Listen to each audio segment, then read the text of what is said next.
Alexa, turn on every light. Okay. That's amazing. I need that in my house. Yeah, it's pretty cool. But it runs the TV, the thermostat.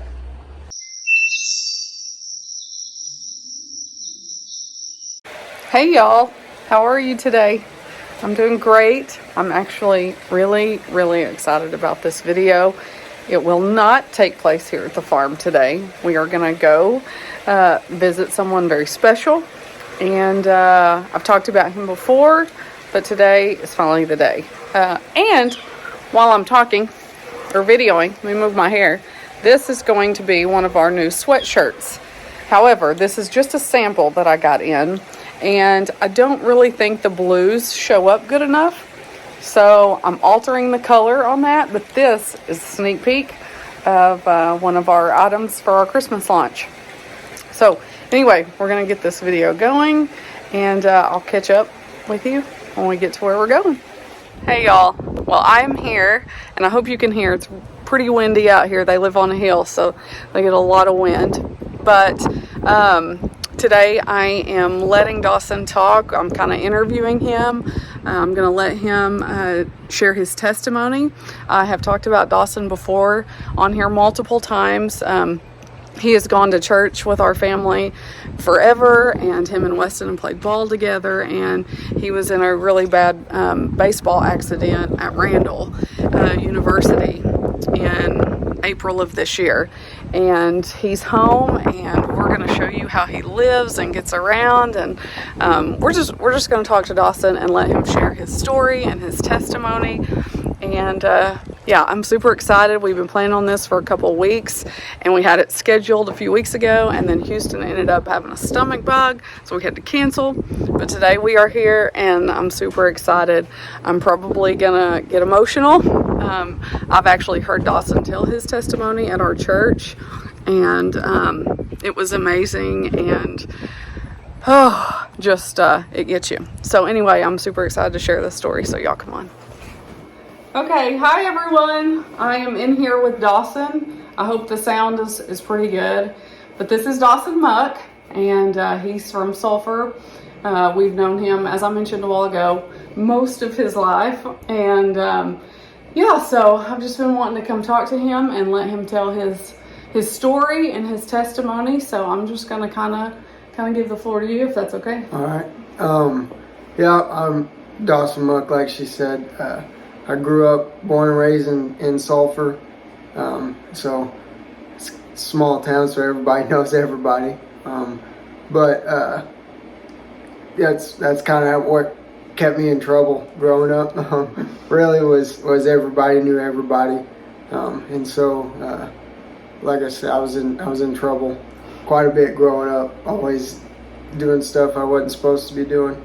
But my dad was he was called to the ministry when I was young, and so he was a youth pastor for all of my life, and so I grew up in church. I was there all the time, but I was just kind of there physically, not mentally or emotionally. I was really anywhere else. So like I said, I ran around and was in trouble all the time, caused a lot of trouble, all that, and I definitely couldn't wait to go to college and to get away from my parents and from the small towns. They wouldn't know what I was doing all the time. But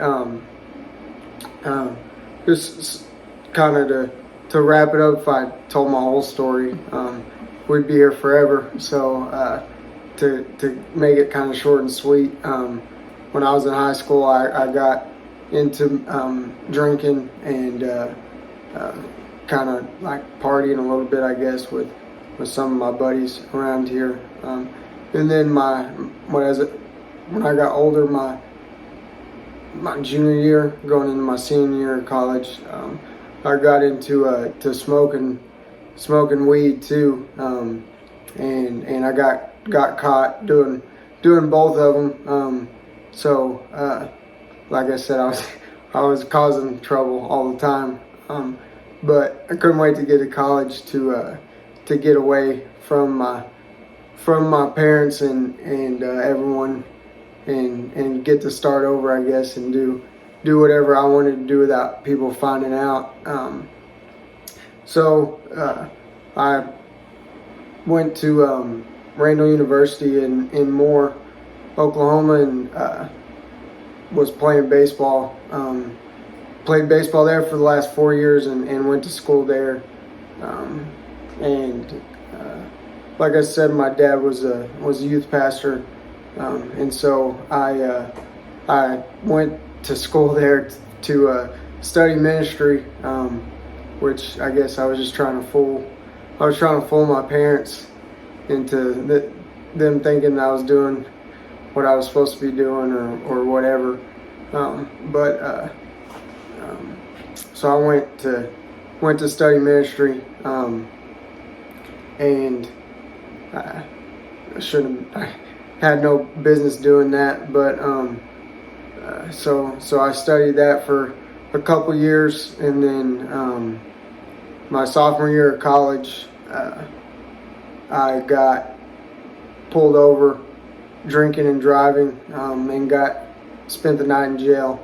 Got a DUI, and so I lost my ministry scholarship, and finally kind of thought that, which I guess I forgot to mention too, when I was 15, I felt like I'd been called to the ministry too, and so ever since I was 15, I've just been running and doing what I want to do, because I didn't want to be called to the ministry. So I've been running since I was 15, and finally, when I got my DUI, my parents, they quit. They kind of cut me off on money. They weren't feeding me money like they used to, and I lost my ministry scholarship, and I finally felt like maybe I'd ran far enough to where God would quit chasing me, and so I was more relieved really than anything, and like I said, kind of thought that maybe I'd ran far enough to where he'd quit chasing me, but a couple years goes by, and I was in my senior year there at Randall, and in my senior season, and we were at the end of the season, and it was almost playoff time, and we were playing good, and I was playing pretty good, and the week there, I guess on April 22nd, we were playing at home, and we had 2 games that day, and we lost the first game, and early on in the second game, I don't really remember what inning it was or anything like that, but I was playing right field, and the wind was blowing like 40 miles an hour across from left field to right field, so it was blowing towards me, and then there was a fly ball hit, and he hit it pretty high, and it started in center field, but it was making its way towards me, so me and the center fielder were both running after it, and like I said, it was real windy, so we couldn't really hear each other anyways, but we both dove to catch it, and he dove kind of at an angle, and I dove straight into like his chest area, and jarred my neck back, and broke my neck, but he broke his sternum, and like lost a couple teeth and almost bit his tongue off, so he was bleeding pretty bad, and he was having seizures, and I was I never went out. I remember I remember it all. So I was laying there, I was laying there watching him. But when we hit, I was laying on my back, and the first thing that I thought, the first thing that crossed my mind was, did we catch it? Because I was hoping we did. But it didn't take long to realize that we didn't catch it. And then my next thought was to get up, but I couldn't get up. I realized I was paralyzed, but then I quickly realized that I couldn't breathe either, which we later found out. I fractured my C1, which is the very top bone in your spine, which allows you to breathe on your own. And so I'd fractured it, which is why I couldn't breathe. And so, like I said, my teammate, he was having seizures, and he was bleeding pretty bad. And so when the coaches and the trainers got out there, they went to him first, because he looked pretty bad. He was on his hands and knees and having a seizure and was bleeding like crazy. So they went to him first, and I couldn't get anyone's attention because I couldn't speak. And so my dad was sitting out behind in the outfield, and he had ran up and was on the field, and he come over to me, and he was standing over me, and he was looking down at me, and I was looking at him, and I was mouthing that I couldn't breathe. So they checked my airways, and everything was clear. So they knew that something was wrong. And then not long after that, I went out. And I guess that, I guess I did. I died for a little bit, but they brought me back with CPR. When I woke up, I guess not long after I'd went out, the ambulance and paramedics had showed up, and so a paramedic had brought me back with CPR. And when I come back, I opened my eyes, and I made eye contact with him, and he was looking down at me, and you could tell in his eyes that wasn't supposed to happen, and so that was the first miracle out of all the miracles that God has performed in my life since then. But like I said, at 15, I was called to the ministry, and I've been running ever since.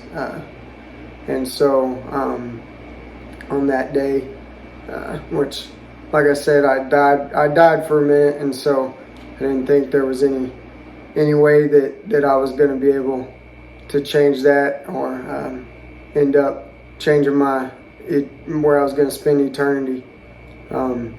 But by God's grace, He gave me another chance at life, and another chance to do what I was put on this earth to do. And so that's what I want to do with my story, is to go around and speak and I give my side, and just to tell people, not to wait, not to run for sure, and don't wait until it's too late, because I thought it was. I thought it was too late by the time I realized it was time to quit acting like an idiot. But like I said, by the grace of God and luckily, I came back, and now that's what I'm going to spend the rest of my life doing. It's whatever God has in store for me. And right now it's traveling around and speaking to churches about my testimony, And like I said, it was kind of a brief overview of it all. I speak on it for like an hour at churches, so there's a lot more, kind of more details that go into it, but I don't want to keep you here for an hour, so. You're doing great. No, you're doing great. That's wonderful. How long do you remember that you were in Oklahoma City? So I was in the trauma ICU in Oklahoma City for 2.5 weeks, I think. And then that's when you went to Craig? Yeah, and then I went to Craig Hospital in Colorado. But yeah, I was at the ICU I was only supposed to be there for 2 weeks, but when I fractured my C1, we didn't know that. No one ever said anything about my C1 because my C3, I also fractured my C3, my C4, and my C5.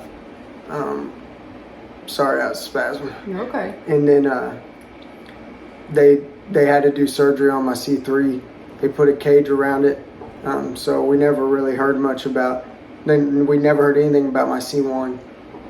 And so a representative from Craig come down and was like interviewing my family and stuff to make for sure that we could go. And that's whenever we found out I had fractured my C1.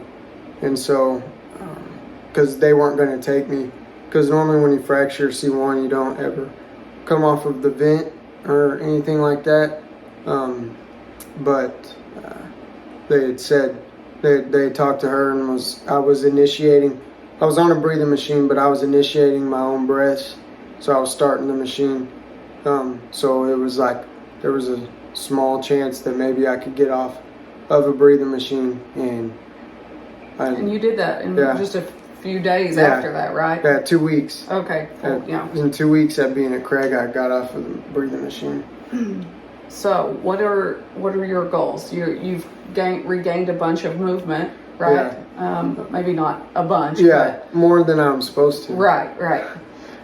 In your arms, right? And yeah. You've been moving your feet some. Is that right? Mm-hmm. Yeah, a little bit. Obviously, I think Dawson's end goal is to walk one day. Yeah. We both believe that God can do miracles, as you can tell. Yeah. Just him sitting here today. I'll never forget where I was. We were actually decorating for the 8th grade dance. Yeah, because it was some kind of dance we were doing at the expo center. And I was up there with your, is Carrie your aunt? No, cousin. My cousin. Cousin. Carrie's your cousin. And, we were decorating and she said, DJ, I gotta go. Dawson's been in an accident. And I said, what kind of accident? And she was like, I don't know, on the baseball field. That's all I know. And of course then Facebook blew up and, information came in. And that next morning and right before this with you had happened, we had just a month before we had our ATV wreck. Mm-hmm. And watching and going through all of that was very traumatic, to say the least. And because I thought Emily died that day, and I'm gonna try not to cry again. So then when that happened with you, it was just, I don't know, it was like bringing all of that back to me.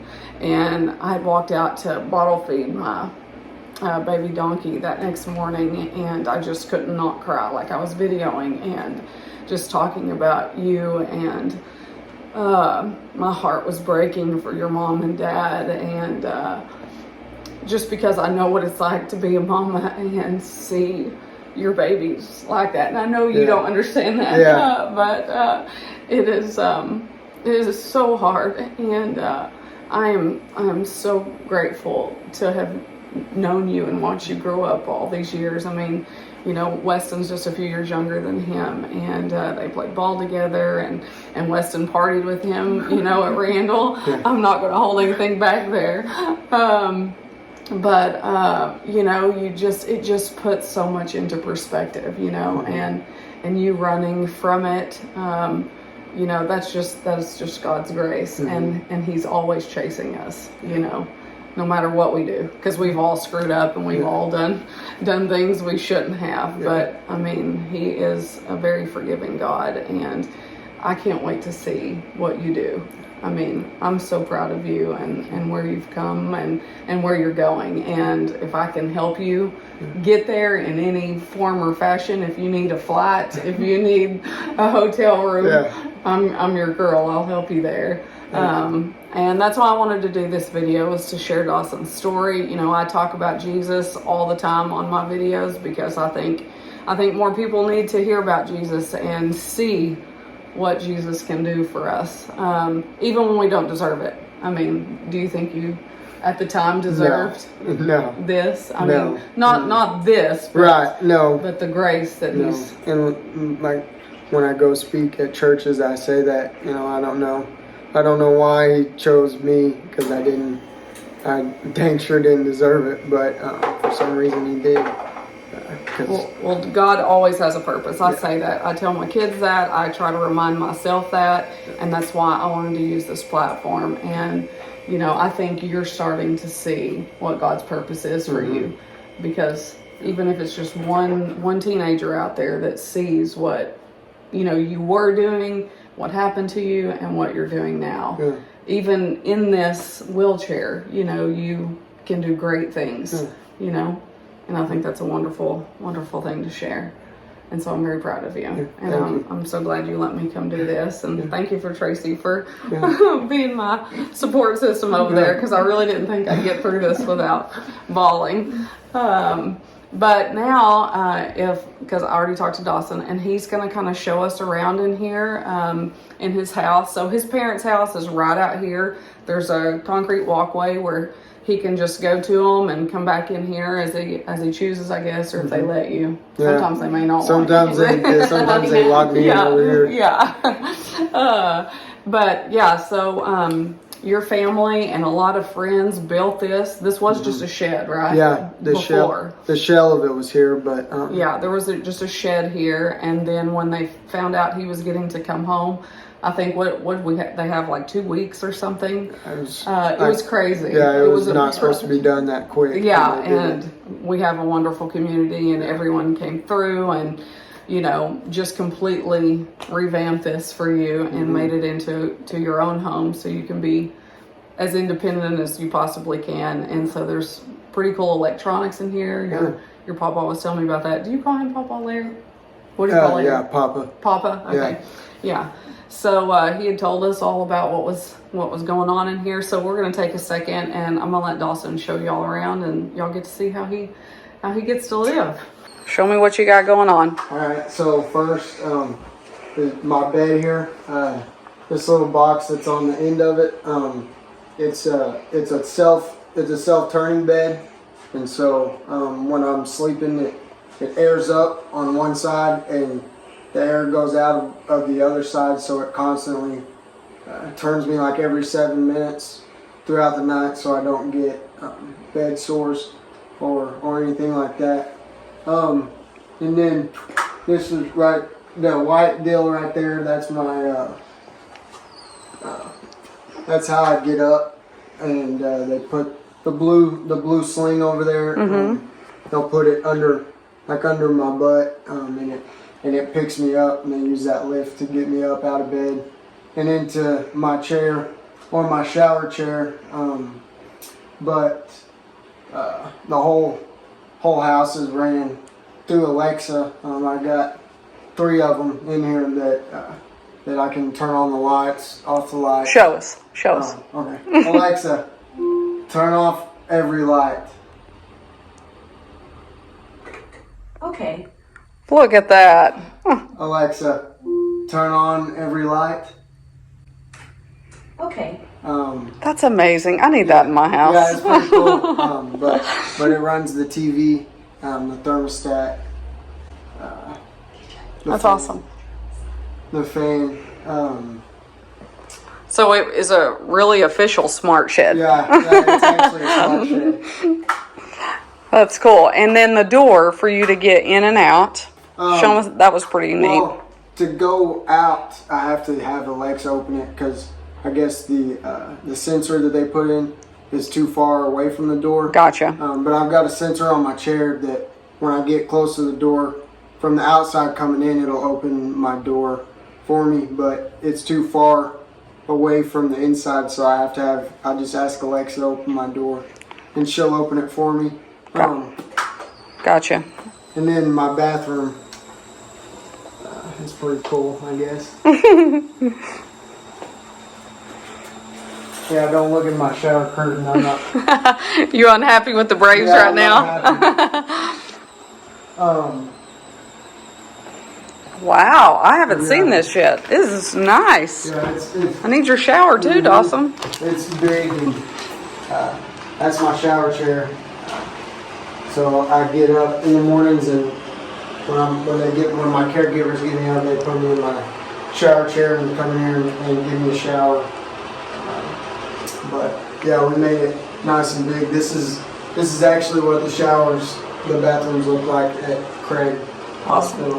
My dad just sent over the plans, the same design. Yep, pictures. From there, so this is pretty much what they look like. Well, that's awesome. Yeah, it looks amazing. Well, like I said, they set this thing up way quicker than. Yes, it was. For sure. Yeah, we'd seen, every other day at softball games for the girls, and he was keeping me updated, and I was like, oh my gosh, it's moving so fast. They wasn't supposed to be done until like around this time, actually. Yeah. But then when you got the thumbs up to head home, it was fast. Yeah, they got after it. Yeah. The community and everything helped out, so they got it done really fast. I made a post when TJ was doing the benefit for you, and some people wanted to donate that couldn't be there, and so I had a lady that found my PayPal. She just searched me up and found my PayPal, and she donated $20 to you. Wow. And then I got a card, or we did, I'll just say we got a card, from Mrs. Martha Watson, and there's a card in here. It's addressed to Daniel and I, but this is for you, she said. This is for Dawson Muck. Please fill the check out, and I love watching your videos and appreciate your Christian values. And so she sent you a check for $100 for you to fill out. So that's awesome. Anyway, I wanted to share this with y'all on video. And thank y'all.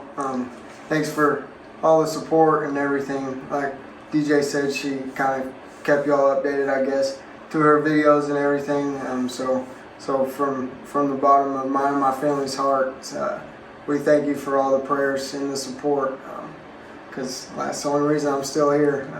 So we thank you very much.